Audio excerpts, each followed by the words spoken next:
और ब्रेक के बाद अगली खबर का रुख कर रहे हैं। गृह मंत्री नरोत्तम मिश्रा ने मीडिया से बात करते हुए कहा कि जब वर्चुअल रैली हो सकती है तो वर्चुअल कैबिनेट क्यों नहीं। वहीं सांसद नकुल नाथ के बयान पर तंज कसते हुए नरोत्तम मिश्रा ने कहा कि अब कांग्रेस के अंदर युवाओं का नेतृत्व नकुल नाथ करेंगे और बुजुर्गों का कमलनाथ और बाकी कांग्रेस अनाथ। गृह मंत्री ने कहा कि एमपी में जहां जहां जरूरत होगी वहां महिला थाने भी खोले जाएंगे।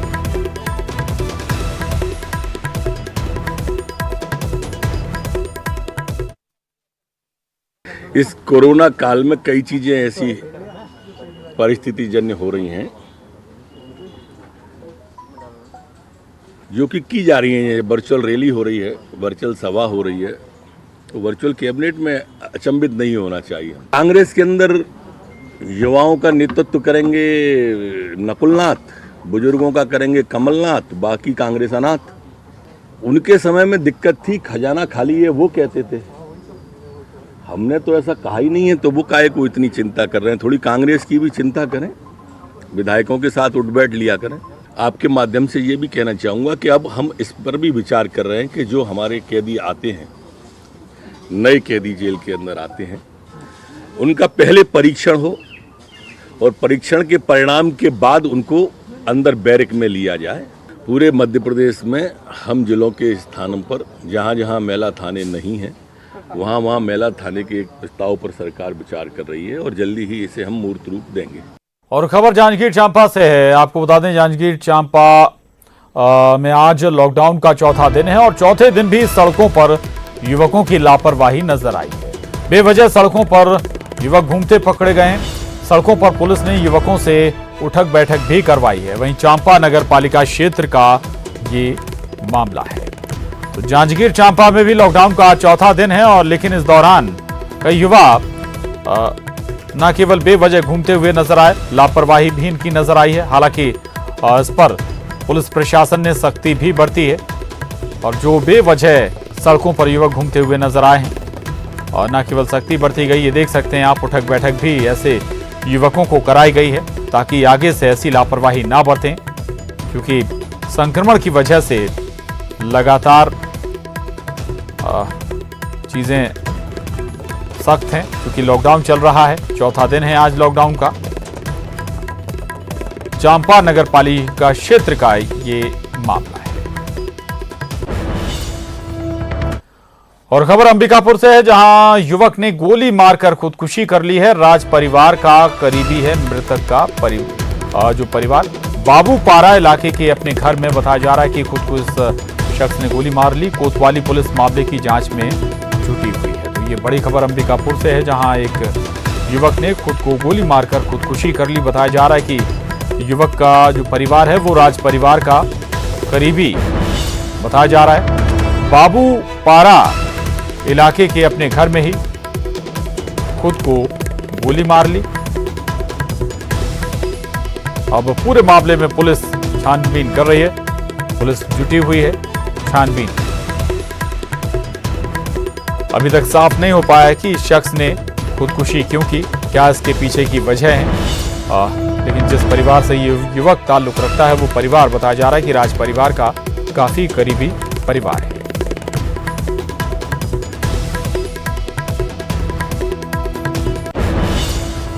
और अगली खबर नारायणपुर से, जहां कड़े मेटा कैंप पर नक्सली हमला हुआ है। घात लगाकर नक्सलियों ने हमला किया। नक्सलियों के हमले में एक जवान शहीद हो गया है। बस्तर आईजी ने इस घटना की पुष्टि की है। सुरक्षा जवानों के कैंप पर नक्सलियों का ये हमला है। घात लगाकर बताया जा रहा है कि सुरक्षा बलों के जवानों को निशाना बनाया गया नक्सलियों के जरिए और इसमें एक जवान की शहादत हुई है, एक जवान शहीद हो गया है। बस्तर आईजी ने इस घटना की पुष्टि भी कर दी है। तो नारायणपुर से ये बड़ी खबर है, जहां कड़े मेटा कैंप में नक्सली हमला हुआ है। घात लगाकर नक्सलियों ने कैंप को निशाना बनाया। कड़े मेटा कैंप पर हमला बोला नक्सलियों ने और इस नक्सली हमले में एक जवान शहीद हो गया है, एक जवान की शहादत हुई है। बस्तर आईजी इसकी पुष्टि भी कर रहे हैं। सुरक्षा जवानों के कैंप पर यह नक्सली हमला है। हालांकि लगातार बैकफुट पर है नक्सली और दबाव से बाहर आने के लिए इस तरह के हमले। सुरेंद्र हमारे साथ जुड़ गए हैं और जानकारी के साथ। सुरेंद्र, ये वजह हम ये कह सकते हैं कि एक तरफ नक्सली लगातार बैकफुट पर हैं, दबाव में भी हैं और उस दबाव से बाहर आने के लिए ऐसी कोशिश या ऐसे हमले कैंपों को निशाना बना रहे हैं नक्सली। देखिए प्रशांत, ये जाहिर सी बात है कि जिस तरह से नक्सली बौखलाहट है और जिस आज सुबह ही जिस तरह से नक्सलियों ने नारायणपुर जिले में जो है कटेमेटा कैंप है वहां पर उसमें सुरक्षा कैंप में तैनात है जवान, उसको सिर में गोली मारी है। तो जिस तरह से वहां पे जवान तैनात थे, हालांकि उसके बाद में पोजीशन पुलिस कैंप में ली है और वहां पर जो अभी फायरिंग भी की गई है, तो ये है कि नक्सली भाग खड़े हुए हैं, लेकिन जवान सीएफ का जवान, छत्तीसगढ़ आर्म फोर्स का जवान वहां पर एक शहीद हो गया है।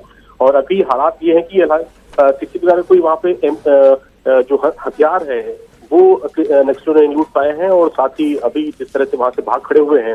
लेकिन ये जरूर है कि जिस तरह से नक्सली ने कैंप में हमला किया है, एक बड़ी ये कह सकते हैं कि नक्सलियों की एक कायराना करतूत है।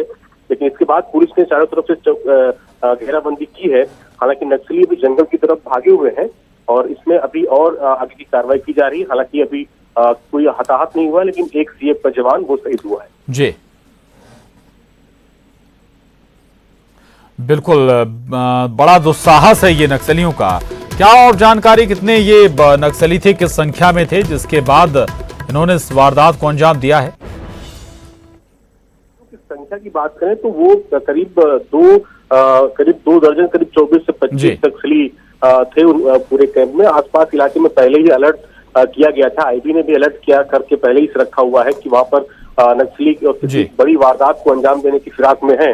तो इसलिए आज सुबह जिस तरह से घात लगाकर नक्सलियों ने अटैक किया है और वो किसी बड़ी वहां पर घटना को अंजाम देने की साजिश में थे। लेकिन जिस तरह से पुलिस बल वहां पे जो कैंप में अंदर तैनात थे, वहां पर जैसे ही इस तरह से जो है उन्होंने वारदात को अंजाम दिया है, तो उसके बाद ही मोर्चा वहां पर पुलिस जवान उन्होंने भी संभाला। उसके बाद वो भाग खड़े हुए हैं।